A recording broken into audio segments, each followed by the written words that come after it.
Di video hari ini kalian akan melihat apa yang akan terjadi kalau misalkan kita jadi gubernur di Bali.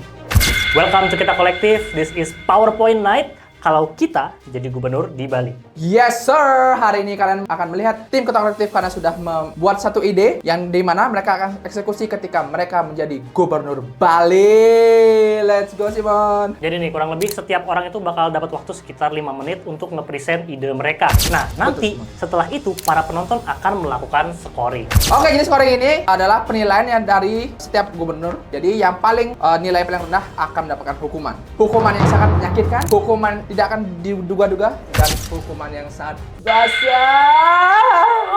Apa itu Gesa? Oke, maka dari itu setiap anggota dari Kita Kolektif harus nge-present ide mereka dengan sangat baik. Dan pastinya ide juga harus make sense dan ya bagus gitu ya untuk Iya. Sudah, kita tutup omong kosong ini. Kita akan lanjut ke presentasi calon gubernur nomor urut pertama. Let's go!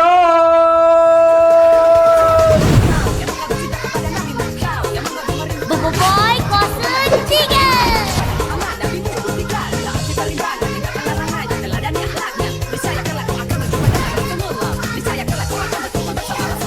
Oke, semutan Bali semuanya. Perkenalkan, nama saya Pak Yan Uwar. Ya, ini adalah gambaran jikalau saya nanti menjadi gubernur Bali. Ya. Seperti yang kita tahu, katanya Bali itu pulau yang kreatif. Tapi menurut saya ini kayak cuman di beberapa daerah aja. Kayak contohnya cuma ada di Canggu, Denpasar, Nusa Dua. Jadi yang kelihatan cuma itu doang, ya kan? Nah, faktanya ekosistem kreatif di Bali itu masih sangat terpusat. Contohnya deh, di kota kamu bisa mencari berbagai macam referensi. Misalkan kayak di Dharma Negara Alaya, kamu bisa bikin workshop di sana. Ada yang teman sefrekuensi. Industri kreatif banyak berjalan di kota-kota besar doang. Cuman, kalau di desa gimana? Cuman...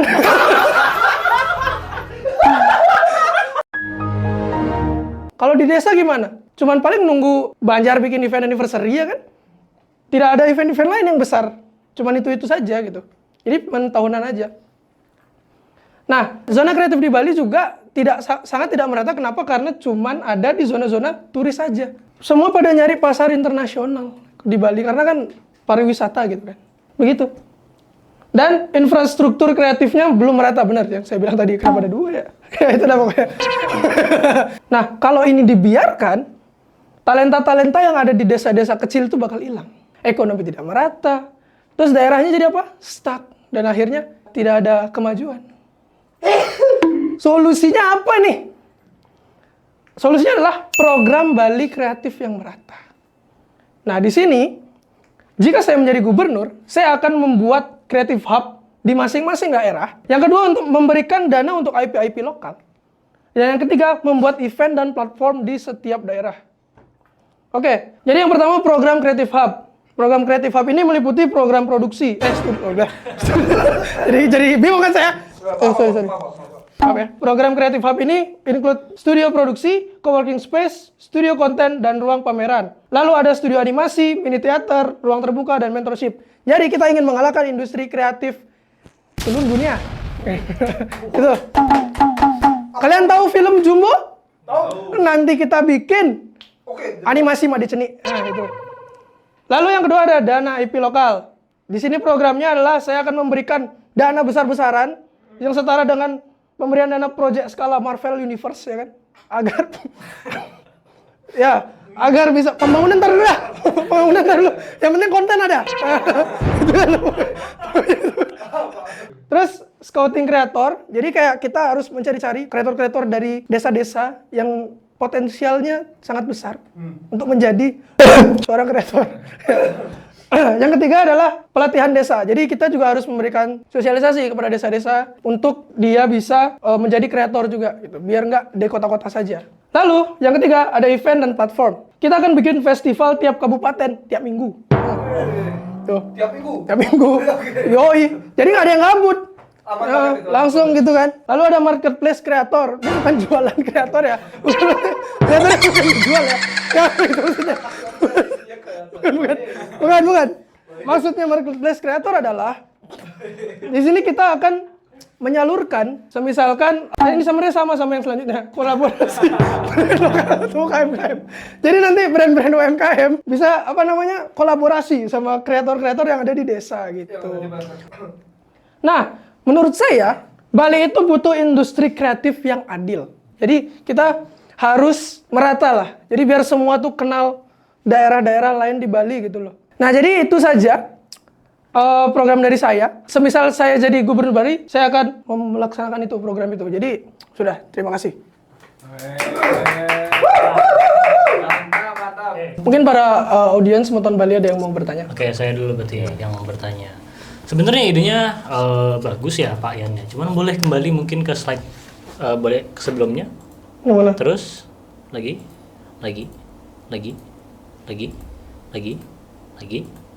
Nah, pertanyaan saya di sini. Ini yang menurut saya membingungkan. Kenapa? Yang pertama, kayak kenapa E-nya tidak kapital? Jadi T-nya kapital, D-nya kapital, tapi E-nya tidak. Kayak nggak sekolah aja sih sebenarnya yang bikin nih, gitu. Nah, terus emangnya industri kreatif bisa ya meratakan kayak perekonomian? Terus seandainya misalkan industri kreatif di Bali dimajukan, terus jadi banyak talenta-talenta kreatif. Apa mereka juga nggak akan pengen kayak misalkan pindah ke Jakarta atau ke luar negeri gitu? Kayak itu sih yang saya pertanyakan. Oke, terima kasih atas pertanyaannya para Semeton Bali. Jadi akan saya jawab yang pertama. Ini kenapa begini? Karena memang modelnya gini, memang begini. Ini namanya adalah desainnya gini. Memang gini temanya. Ya, memang agak sedikit gitu ya. Terus yang kedua, Bagaimana ini bisa membuat ekonomi merata gitu aja deh. Bagaimana membuat ekonomi merata? Seperti yang saya bilang tadi, saya akan membuat festival tiap minggu. Nah, jadi di situ nggak cuma ada artisnya doang, nggak cuma ada kreatornya doang. Jadi di situ ada UMKM yang berkolaborasi, ya kan? Di situ jadi banyaklah ada transaksi jual belinya di situ begitu. Jadi di situ bisa merata diharapkan. Saya mau nanya Pak, Oh, silakan. menurut Bapak, program Bapak ini apakah sudah didukung oleh infrastruktur pendidikan yang baik? Karena menurut saya kalau tanpa pendidikan itu percuma Pak. Terima kasih atas pertanyaannya. Jadi saya mau menjawab. Nah, di sini, di poin yang Creative Hub ini, saya tidak hanya menyiapkan tempat-tempatnya saja. Jadi, saya menyiapkan yang paling terakhir ini adalah mentorship. Yang dimana di situ saya menyediakan atau mencari guru-guru yang udah berpengalaman. Sulingge Pak. Hah? Sulingge. Bukan, Oh. dia dari Jerman. Oke. Namanya Hitman. Gitu ya. Jadi, saya tidak hanya memberikan tempat, memberikan ruang, tapi juga memberikan layanan yang benar gitu. Ada gurunya segala macam begitu. Dan ada juga pelatihan desa. Jadi juga melatih mereka, mengajarkan mereka gimana caranya menjadi konten kreator. Yang bisa collab-collab, Bro. Gitu. Baik Pak, terima kasih Pak. Saya Pak. Silakan. Saya mau nanya, semisal semua desa menjadi konten kreator nih Pak, siapa yang nonton? Gaci. Semisal semua desa menjadi konten kreator. Saya ingin membuat Bali ini menjadi pusat konten kreator. Jadi kebalik, yang nonton nanti orang Jakarta. Nah, gitu, Bro. Mahal Yang banget. nonton nanti orang luar, orang Jawa, itu. Mahal banget itu, mahal Gitu. banget. Jawaban tadi ada yang mau nanya lagi? Ya, berarti kalau misalkan semuanya jadi content creator, siapa yang jadi pecalang? Oh, justru ini akan mempermudah pekerjaan pecalang. Pecalang bikin konten, kok pernah mikir nggak? Pernah bayangin nggak? Kalau guys, aku lagi ini nih guys, Bapak ada maling belakang Pak. Oh, kejar, tahu dia kan? Ada yang ingetin gitu. Jadi itu. Jadi ini transparansi ini sangatlah, inilah. Iyalah. Oke, jadi terima kasih tadi buat yang udah ini bertanya. Silakan boleh di-scoring. Silakan dibuka skornya. Walawe. Total skor Januari 26. Terima kasih. Lanjut ke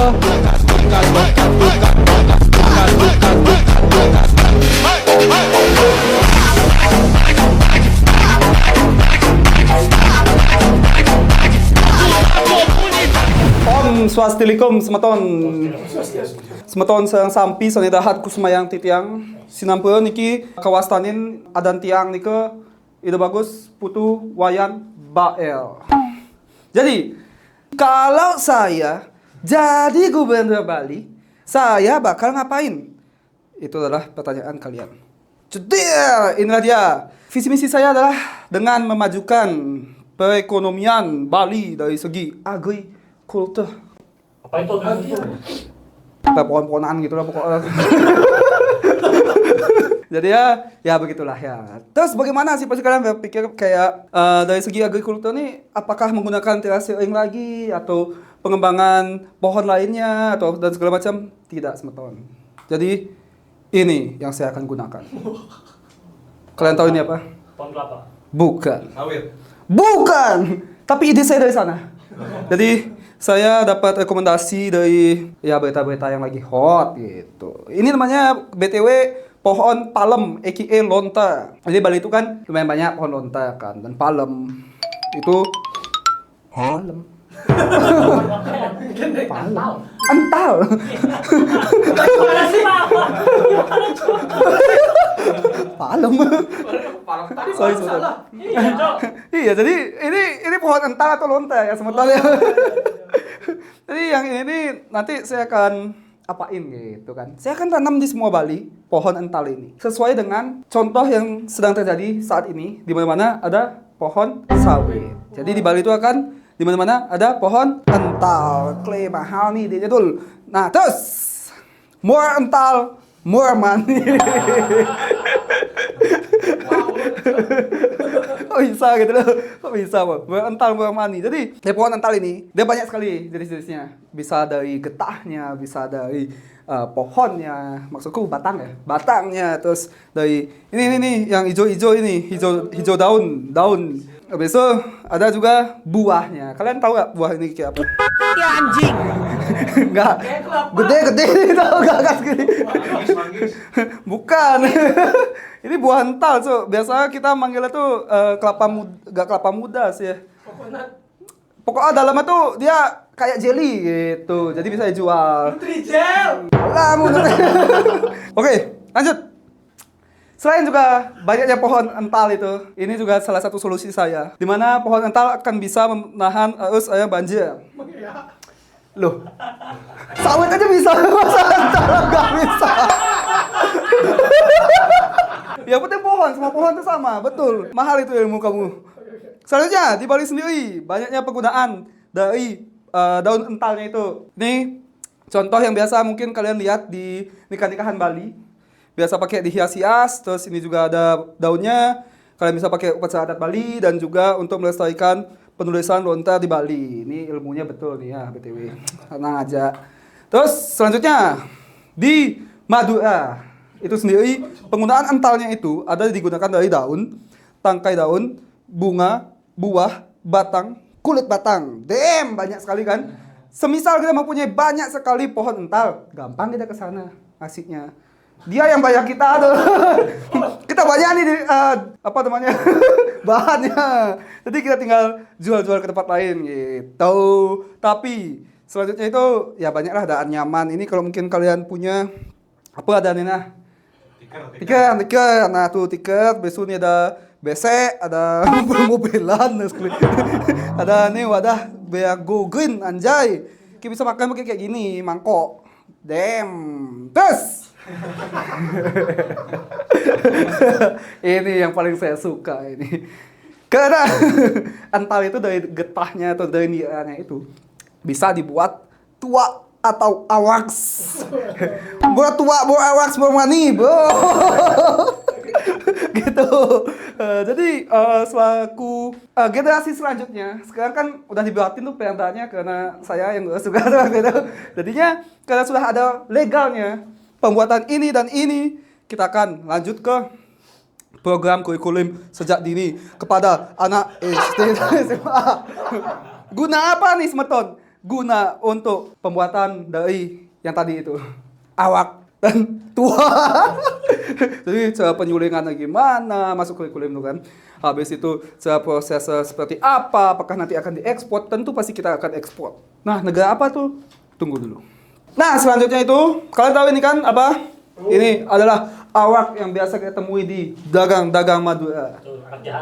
Jahat ini. Ini tuh kadang penyulingannya jelek, habis itu packagingnya tidak proper dan segala macam. Maka dari itu yang saya targetkan adalah AWACS yang sudah BPOM gitu dia. Jadi dah distandarisasi dengan botol, diawetkan, terintegritas dari penyulingan yang sangat baik gitu. Makanya ini adalah target ekspor utama kita. Selanjutnya adalah ini beliau adalah semeton saya dulu, timpal minum AWACS. Beliau dah ini yang Cina. Pas aku nyoba tuh, kurang setengah ping. Nah, dia bilang kurang setengah ping.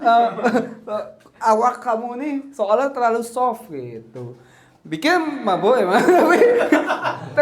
Gak ada pengah yang kayak ngangetin gitu loh, karena saya kan sangat suka dengan plus kopi. Selain anget, uyang-uyang dek nasi gitu ya. Maka dari itu saya akan menjalin relasi lebih baik dengan Bapak Xi Jinping, di mana akan mengekspor yang A1 nih, yang di mana kualitas itu sangat baik dan diinfuse dengan gingernya dia. Karena jahe dari Cina itu, kalian sudah pernah lihat kan TikTok? Waktu itu saya lihat TikTok yang digunting, cus, itu adalah jahe-jahe yang bisa meningkatkan kultivasi. Oh ya ginseng. Supaya kedepannya kalian itu lebih gacor. Kalau semisal infuse jahe diminum, set langsung bla bla bla bla bla bla. Jadilah putu. Jadilah apa? Bade. Sampai akhirnya ketut dilestarikan kembali namanya. Lalu untuk terakhir adalah SOP, karena SOP yang sudah dibangun oleh gubernur timpal saya sebelumnya itu kan di pagi hari dan juga kopi itu adalah SOP. Nah, SOP selanjutnya adalah setiap ada tamu datang ke Bali harus minum dan para hotelier ataupun hospitality di Bali setidaknya menjamu sebagai welcome drink dengan arak Bali gitu. Sekian dari saya, suksema leluhur, suksema semeton semua yang sudah berkenan mendengarkan saya. Maka sesi tanya jawab saya akan kembalikan. Oke, silakan. Oke, Swastiastu Wi. Jadi saya ingin bertanya Wi. Wi-nya ini kan mempunyai visi misi di mana pohon entalnya akan ditanam ya di seluruh Bali, ya kan. Ini apakah Wi-nya akan tanam di sepanjang jalan? Dimanapun? Betul. Dimanapun berarti? Udah menjawab itu. Udah menjawab, oke. Dimanapun, sepanjang jalan. Kalau bisa satu kakak satu ental. Oh shit man. Oke, habis itu pertanyaan kedua. Nah, itu kan kolam renang tuh. Apakah kolam renang itu airnya akan diganti menjadi arak juga? Kalian nggak lihat udah saya tanamin ental nih? Oh, biar pohonnya langsung jatuh ke ini ya, infuse. Iya, Jadi infuse water. Infuse water dari ental dan juga ental ini sendiri. Maka dari itu, atas sudah selesainya sesi tanya jawab, saya berkenan memberikan poin. Jadi kalian bisa memberikan poin untuk saya sendiri. Ayo para judges. 1, 2, 3 5, 8, 7, 6 5, 6, 7, 8 Anjay 26 sama kayak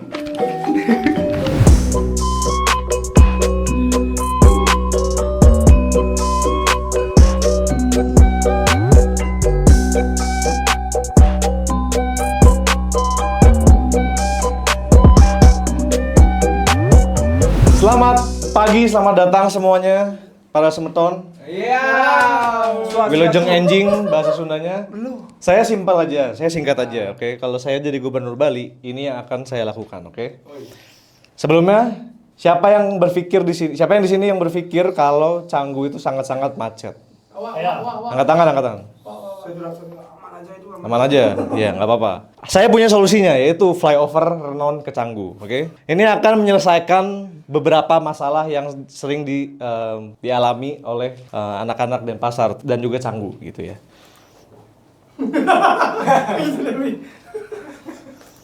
Lama ya, anjing.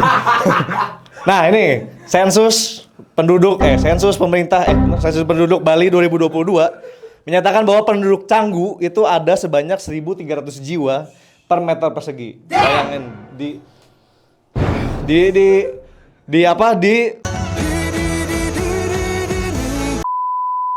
tempat yang kecil seperti itu manusianya ada 1.300 jiwa per meter persegi.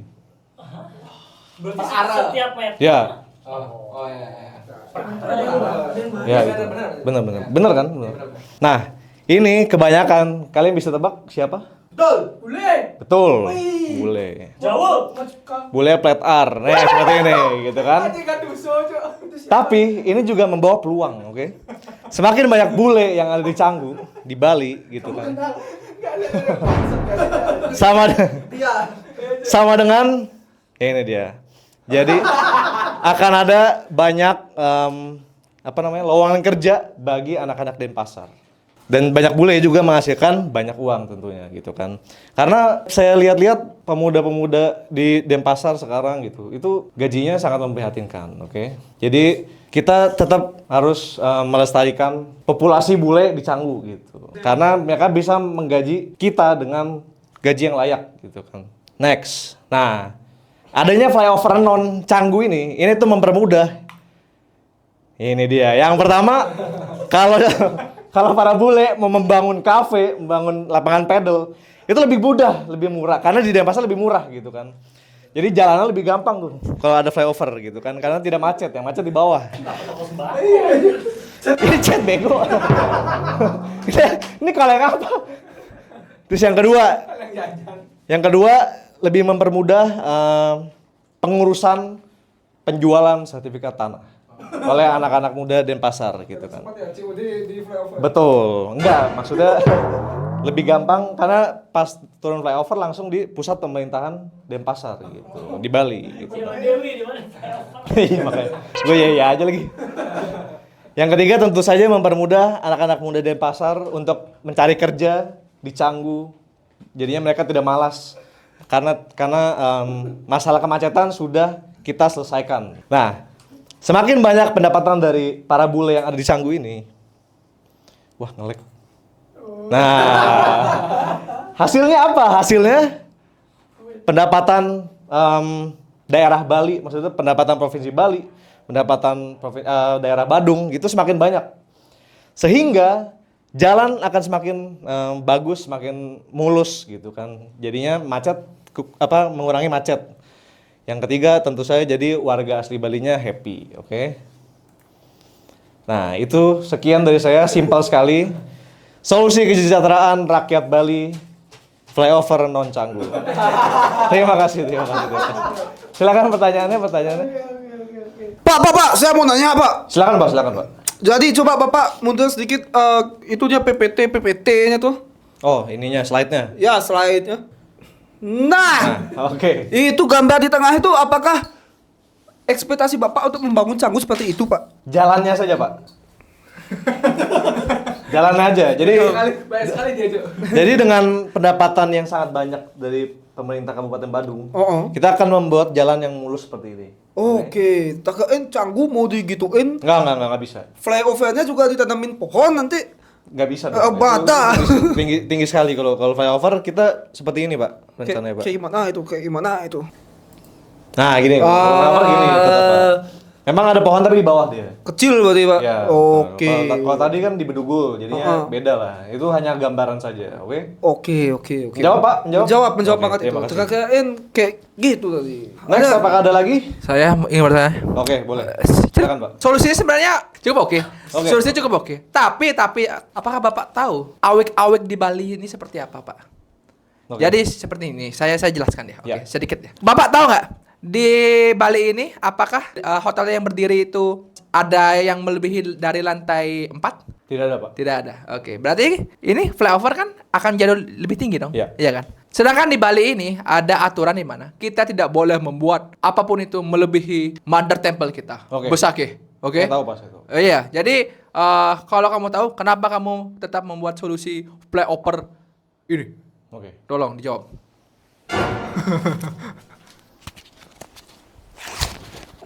Terjawab, Pak.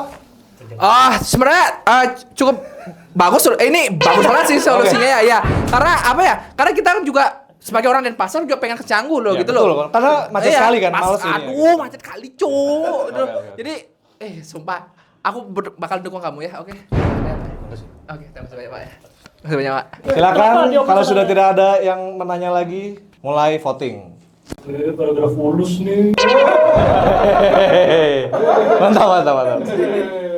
Sudah selesai, Pak? Pengen revisi lagi nilainya. Oh gitu. 3, 2, 1. Cedas. Itu apa? Oh, 8.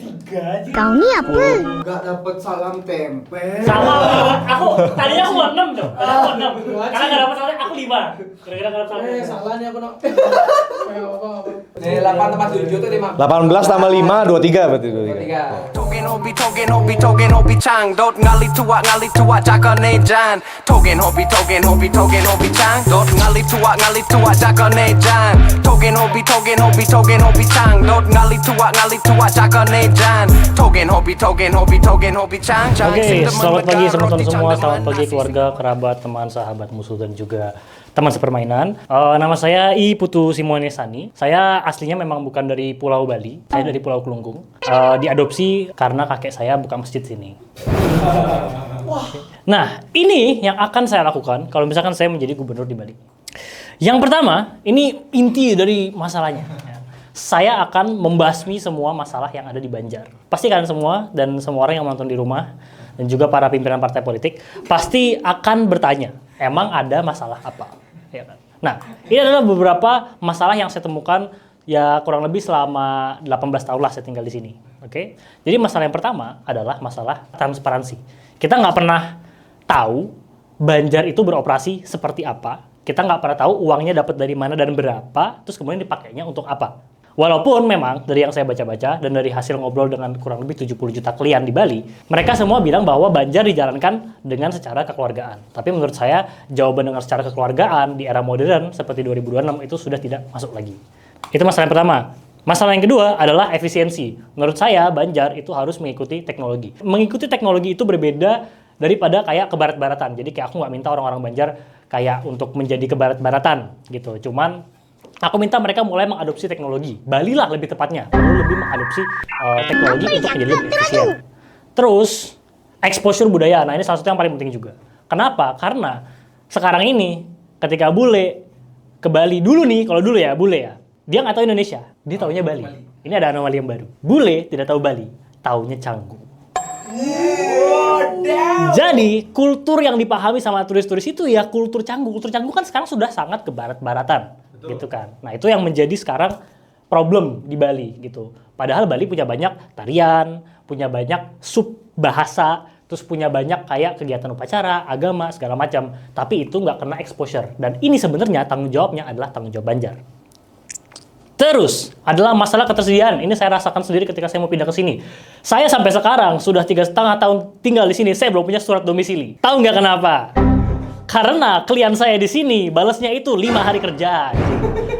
Bukan mengurus ya, cuman balas kayak halo selamat pagi Pak klien, nama saya itu baru dibalas. Ya, itu butuh 5 hari kerja. Nah, ini ketersediaan ini adalah sebuah problem karena ini bukan cuman masalah kayak pencatatan sipil segala macam, tapi ini bisa menyangkut ke berbagai masalah administrasi lainnya gitu. Jadi ketersediaan menjadi sebuah problem sekarang di Banjar. Next adalah masalah sistem informasi. Sebenarnya ini bukan masalah sih, ini lebih ke opportunity. Jadi sebenarnya dengan sistem Banjar, ada opportunity nih, Bali tuh bisa punya sistem informasi yang lebih inklusif. Yang bener-bener bisa, menurutku, ngalahin daerah-daerah lain, atau provinsi-provinsi lain, atau bahkan negara-negara lain. Itu nanti akan saya jelaskan kenapa. Nah, dari semua masalah itu, solusinya apa? Solusinya adalah Go Banjar. Jadi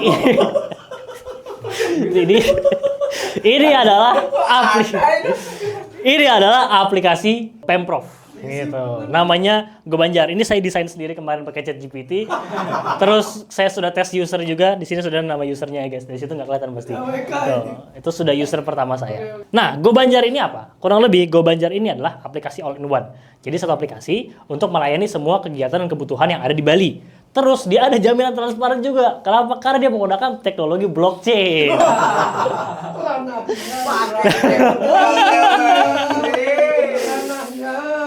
Terus ini juga bisa menjadi platform untuk pelayanan masyarakat dan juga pengaduan. Terus ini juga menjadi nanti sistem informasi yang inklusif untuk seluruh Bali. Kita bahas fiturnya masing-masing ya. Jadi yang pertama itu kita ada fitur pembayaran digital. Jadi kayak bayar sampah, bayar iuran banjar, terus juga ada pantau keuangan. Jadi kayak bayar sampah bulanan, bayar iuran banjar bulanan itu semuanya bisa dilakukan dari aplikasi ini. Jadi bisa pakai GoPay, bisa pakai QRIS, Kris, bisa pakai Kris, bisa pakai transfer, gitu kan. Semuanya bisa di sini. Kenapa ini saya idekan? Karena saya setiap bulan bayar sampahnya selalu telat karena saya selalu lupa nyiapin cash gitu. Jadi ini bukan masalah untuk orang Bali, ini masalah untuk saya. Jadi kalau saya jadi gubernur, pribadi saya dulu dong yang dipentingkan kan.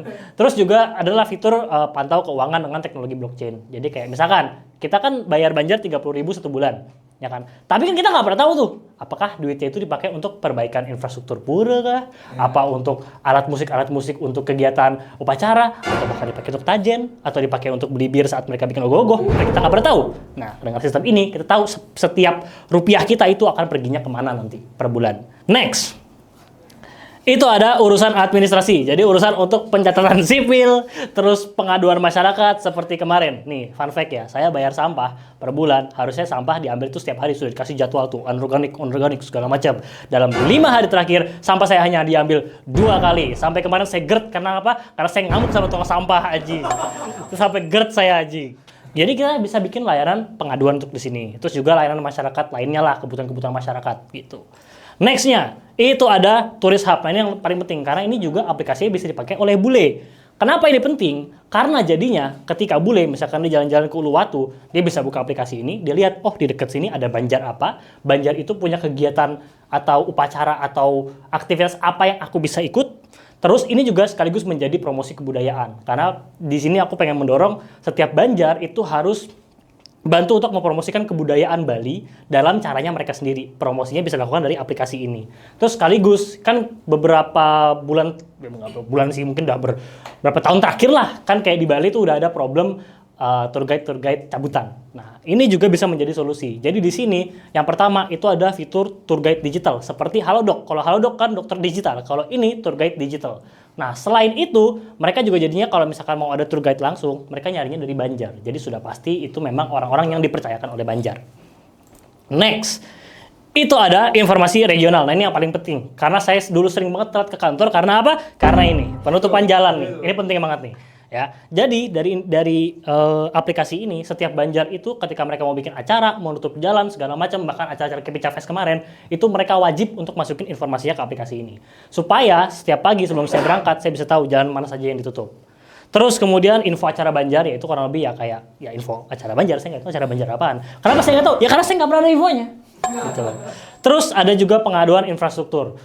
Kenapa ini ada? Sebenarnya saya nggak tahu kenapa ini ada, karena kan yang lain tadinya 3 poin, sementara yang ini saya cuma nemu 2 poin. Jadi saya cuma biar 3 aja gitu.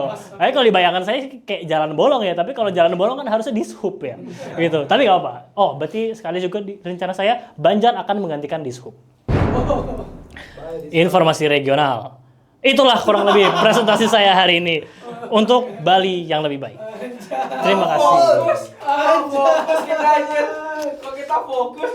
Saya Red Bull. Oke, silakan kalau kalian sebagai kandidat yang lain punya. Aku dulu mau nanya, Mas. Ya, Mas Jawa. Sebenarnya saya curiga. Sebenarnya Anda developernya ya? Nah, jadi makanya, kalau ide ini dijalankan, saya sekaligus mau menawarkan agensi saya. Bahkan agensi blockchain developer. Untuk apa? Untuk nge-handle proyek ini. Saya jamin 1000% kita tidak akan korupsi besar. tidak akan apa? Korupsi Tidak besar. akan korupsi besar. Berarti bakal korupsi kecil. Sedikit.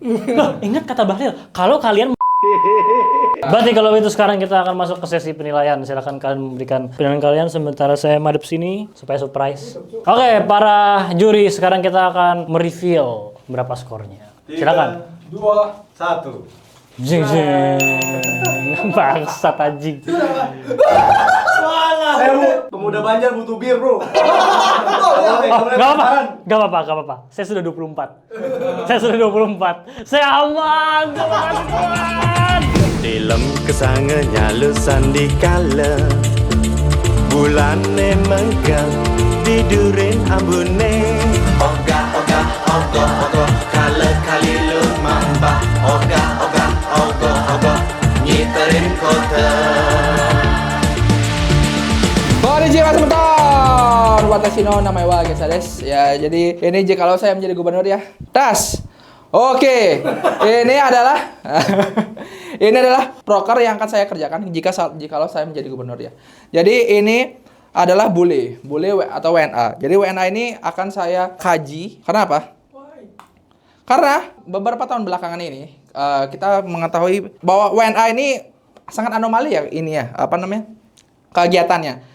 Karena kamu bisa lihat di sini banyak sekali WNA ini berkegiatan anomali seperti dia nyelundupin kokain ke Bali, dia apa namanya ugal-ugalan, bertindak anarkis, dia ada banting warga, habis itu dia ada bikin konten dewasa di Bali, habis itu banyak nih ada membuat pabrik ilegal di tanah milik pemerintah.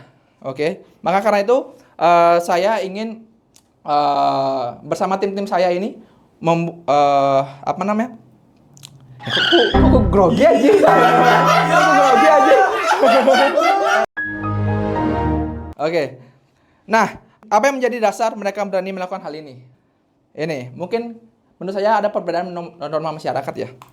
Yang dimana masyarakat Bali ini kan kayak mempunyai perilaku yang sangat terikat dengan hukum adat ya. Ada hukum adat, habis itu ada sanksi sosial, habis itu kita juga ada mempunyai rasa malu, habis itu misalkan kita buat masalah itu bakal ngeremet ke yang lain. Sedangkan bule ini mereka ini mempunyai karakteristik yang mungkin sangat individual. Lalu mereka berpikir kalau mereka bertindak tidak ngerugiin secara langsung ya it's fine gitu loh. Habis itu dan mereka ini juga tidak masuk radar dalam sanksi Bali, oke? Nah, menurut saya juga Bali ini adalah zona abu-abu budaya. Bali ini sangat kebarat-baratan tapi juga memiliki hukum dan norma di Indonesia. Jadi kayak di mana di tengah-tengah nih ini posisi Bali ini. Jadi makanya dari itu mungkin bule-bule ini mungkin dia juga FOMO ya sama teman-temannya di sini ya. Jadi sangat melakukan apa namanya kegiatan-kegiatan anomali ini.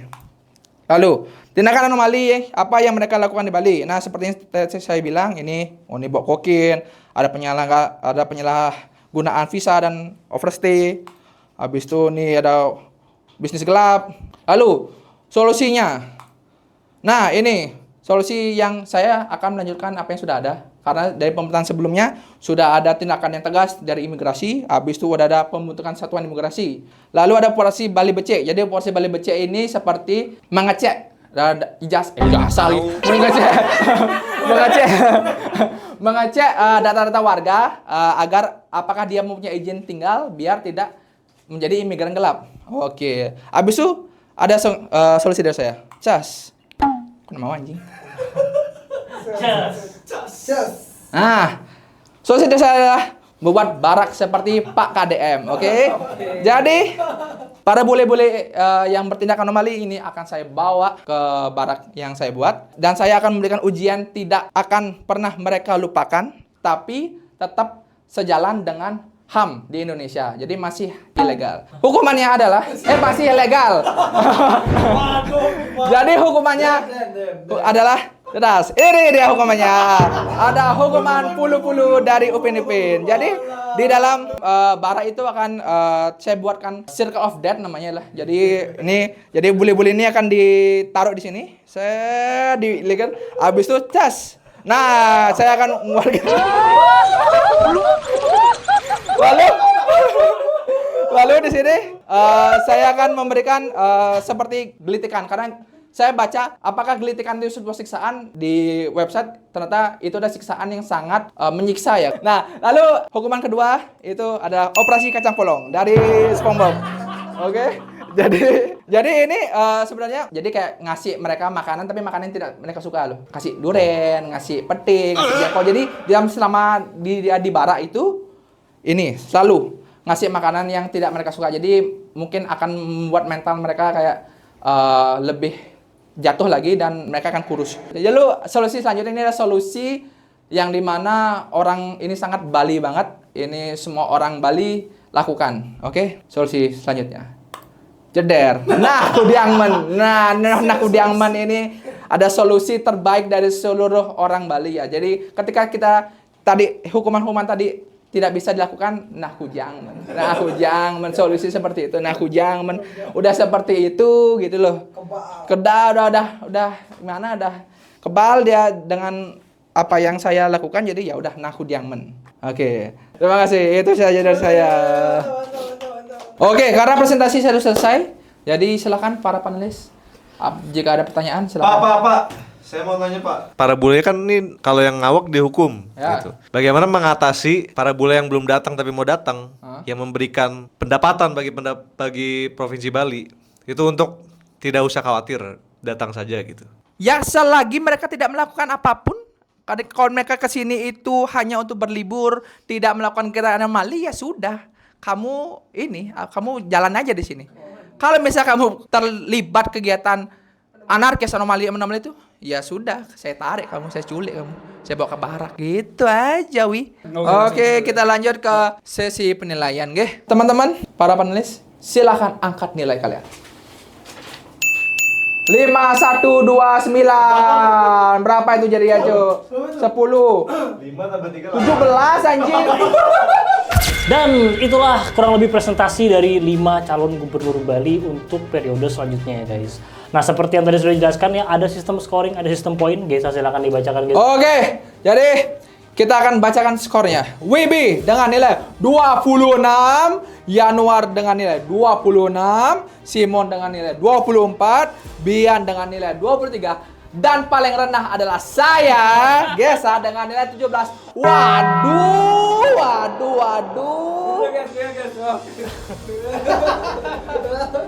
Dan kalian tadi sudah bertanya-tanya kan pasti hukumannya apa? Hukumannya adalah mandi telur. Let's go.